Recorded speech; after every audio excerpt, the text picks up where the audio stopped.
What's going on, y'all? Walker Montgomery here, and welcome to another episode of my YouTube series, Whiskey Wednesday. Today, we're back in Kentucky, but we're off home base. We're usually at the beautiful Amston Bourbon Bar, but obviously, there's a barge behind us. So we're going to check out H Ingram today. This is Hank Ingram. He's going to help us out and tell us everything about it. So it's going to be a cool experience. Our first episode off campus. So I hope y'all enjoy.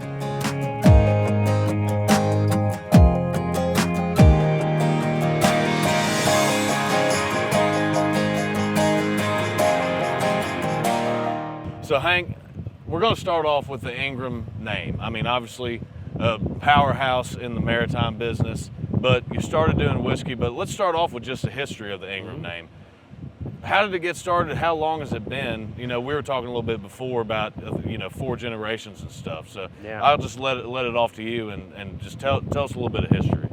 Well, we got started in the really 1850s and 60s with my great-great-great-grandfather. So he was in the lumber business, and back then they shipped lumber downstream to get it to the sawmills. So yeah. That's kind of when I like to say we got in the river business. But we really got in the barge business in the 40s. Okay. So we had some petroleum business that we picked up, and in order to get the product to market needed barges, so we got into that space and really have grown the business since then. So the whiskey side, this was actually a business school project that turns out I kept on drinking. Yeah. And so started it in about 2015. It was a lot of red tape, fun stuff to go through, but today it's the only floating barrel house in the country. Yeah, I believe it. I mean, we were talking a little bit before.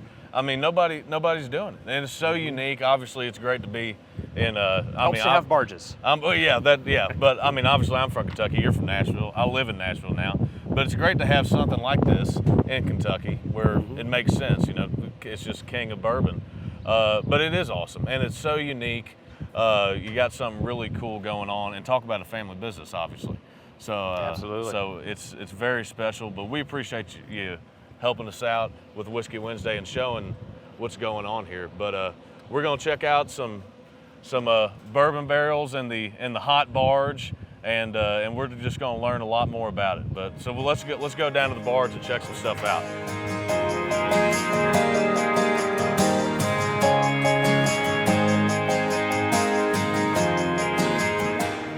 So repair facility that we've kind of repurposed. This is awesome. I mean, it's this is my first time on a barge. All right. But so barge-wise, obviously, like I said, powerhouse in the maritime industry. How many barges do y'all have going up and down the river right now? We've got just over 4,000 barges. Wow. And only 2 whiskey barges. Obviously, it's not just a regular barge. You have to reconfigure some stuff. So tell me how y'all designed that. And we talked earlier, you're redesigning one because you like the second one so much better. Is that right? Yeah, that's right. Yeah. So, well, first of all, there is no playbook for how you make a bourbon barge. I guarantee it. And so the best thing we could do was look at what they do on land and adapt it. So there's really 2 styles of barrel storage. There's rigged barrels, which is really traditional, where a barrel sits on its side, you roll it in, you have to clock it so that the barrel sits just right. And then the other is palletized storage. So we wanted to be traditional here. And I like it that it gives more airflow, and there's just a whole host of reasons why we chose it. But essentially, our first barge was an experiment. Again, still trying to figure some things out. So we came up with one design, and as we were loading it and just busting ourselves against barrel and steel and everything, we learned a lot. And in the second barge, we incorporated the first lot of changes, and I think you're gonna like what you see. It's certainly we're finally getting it dialed in. Yeah, well, I can see how it's definitely an experiment. I mean, it's never been done before, but that's great. So the barges, do they move when the barrels are on them, or do they stay put right here? So this is our dock facility. Okay. So we actually have a longer term storage fleet that's just downriver of here by about a quarter of a mile. So what'll happen is we'll bring barrels down this ramp here, and then they'll get loaded straight onto the barge. Then that barge will then get moved over for storage, so that we can keep this dock moving. I got it. So obviously you can't see it right now, but we're in Kentucky. Mississippi River, Missouri's right over there. We were talking the barrels come from Missouri, right? The barrels come from Missouri, and they've also got a Central Kentucky operation as well. But so we work with a couple different cooperages, Speyside, independent stave company. Okay. Those are big players in the space, and they make good stuff. Yeah. Well, good, man. Well, hey, let's check out some stuff down here. Check out some barrels. I'll just say, watch your step. I'll watch my step. Well, hell, I'll go first. If you slip through the crack in. Now this is a Whiskey Wednesday first right here. I'm not gonna slip through the crack though. My mom's gonna see this and be mad though. It's all right, you're using proper technique. Yeah, there you go. Where we got here? Scoot on past me if you can. You got it. So, watch this rope here.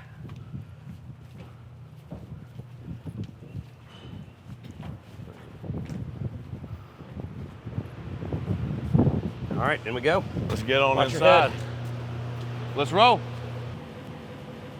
All right, so Hank, we are on barge number 2, and I got to tell you, it is amazing. I mean, downstairs is amazing. It's a lot cooler downstairs, obviously, but this is the top floor, so I'm gonna let you loose. Just tell us all about it.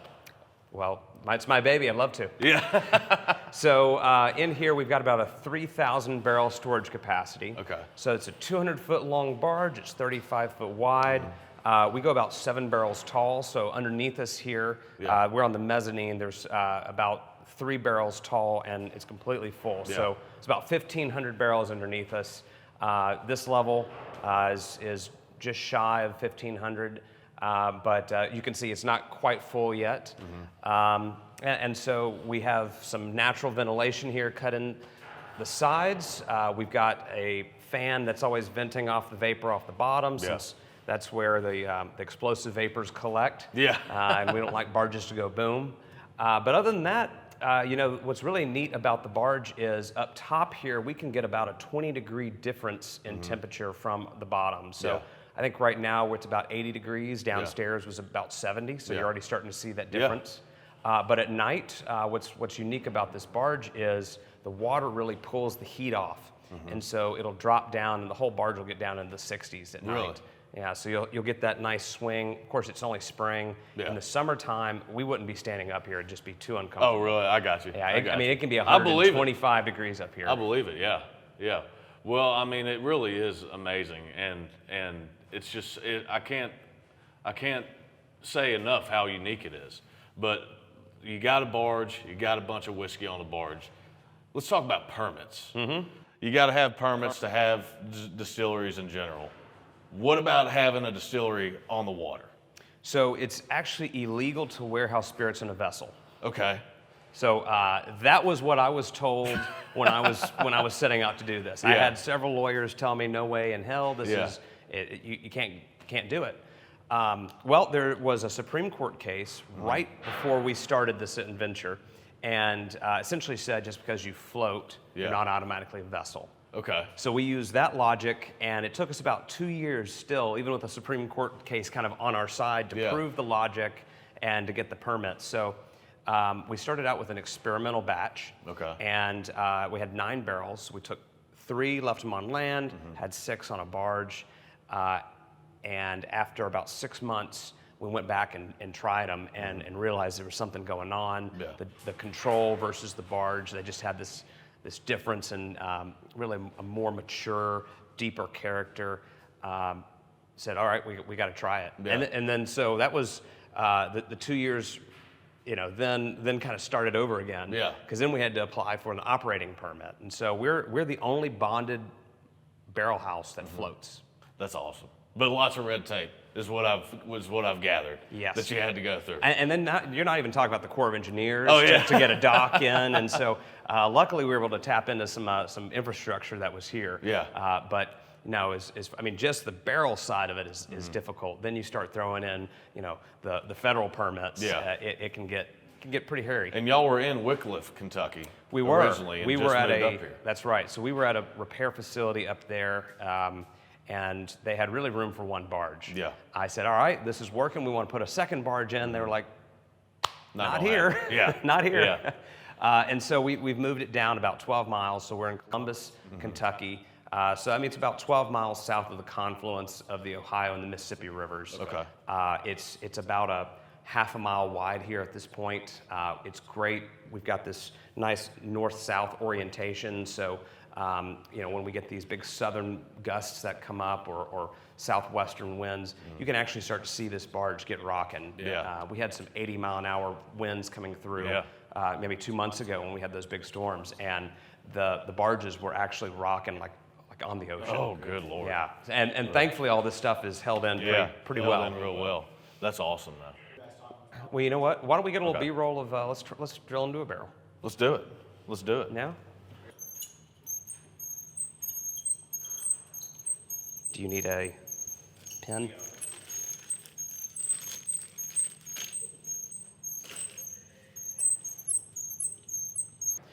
So what we've got here, this is a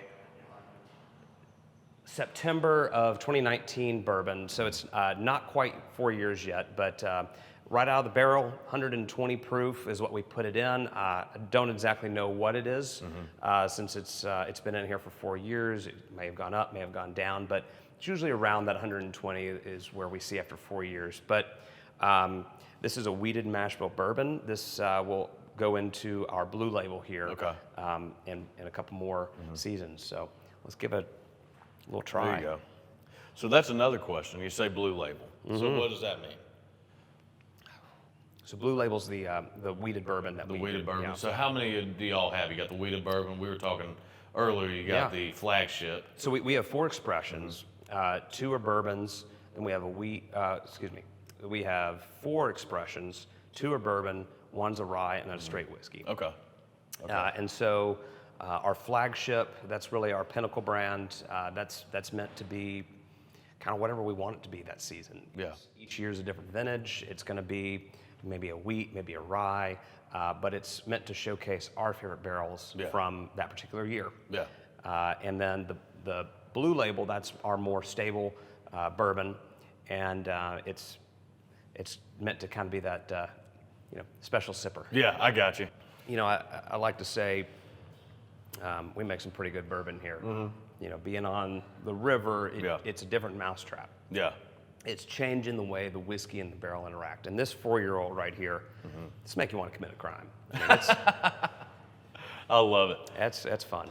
Yeah. So, organization-wise, like, is all this 4-year-old the wheated, or is it just kind of mixed up by barrel? It's really a mix. The way that we try to balance our portfolio, if you will, is we want a number of barrels exposed to the cooler side of the barge, and we want more barrels exposed to the hotter part of the barge. They develop different flavors. We notice, particularly because it is so hot, that we tend to lose more of the alcohol up here, and so there's going to be less product in the barrel. But it's also concentrating those flavors, and so you're getting a very different flavor profile up here than you are going to get at the lower part of the barge. We've kind of done some science behind it, if you will. And the barge more or less mimics about the 4th to the 7th level of a rick house in Kentucky. Then you add the motion, so you've got kind of this slight lapping across the charcoal that happens every year. And we're on the barge right now. You can't necessarily tell that we're moving, but you can kind of look out these vents here, and you can see it fluctuate a little bit. So.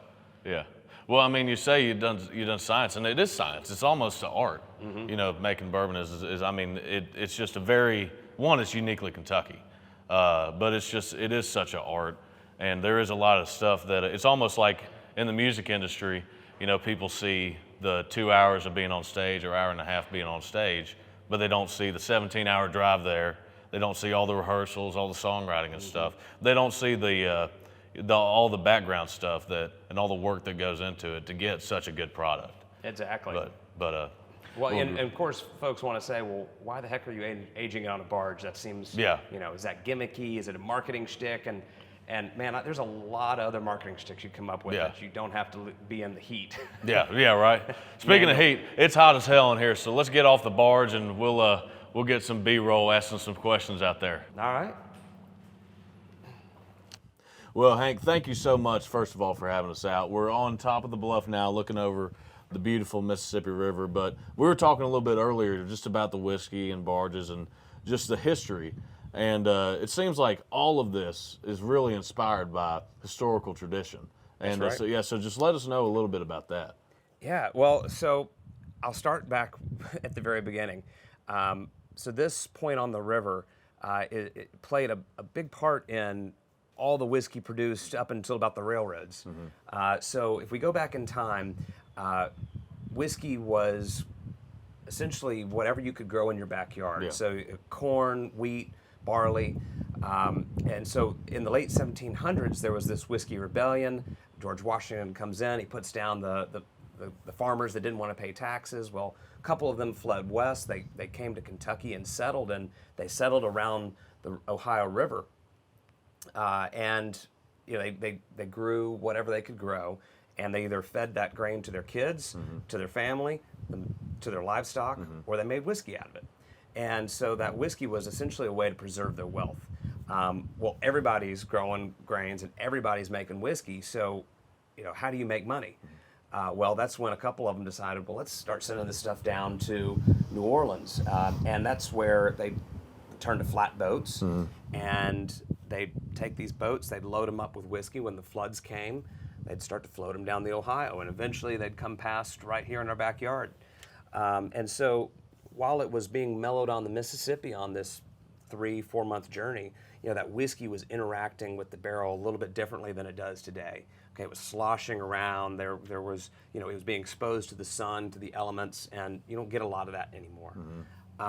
So being around the whiskey world, hearing this story, and then having the background of business on the river, I said, well, why have we taken the river out of whiskey?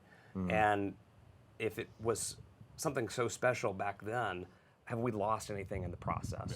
And that's what we're trying to do. We're trying to put the river aging, meld on the Mississippi here in the glass. Well, you're doing a great job of it, and it's great that you're bringing it back because it needs to be brought back. But in conclusion, let's see, where can we find you? Because we want people to find this whiskey, drink this whiskey, you know, websites, socials, whatever it is. So we're in 6 states right now: Tennessee, Kentucky, Louisiana, Minnesota, and Wisconsin, and then we're launching Georgia. There you go. Yeah, and then online at sealbox.com, and our socials, Ingram Whiskey, whether it's on Facebook or Instagram, and then ingramwhiskey.com. So, awesome. Yeah. Cheers, man. Cheers. I appreciate you so much. Absolutely. It's been a great time. Go check it out.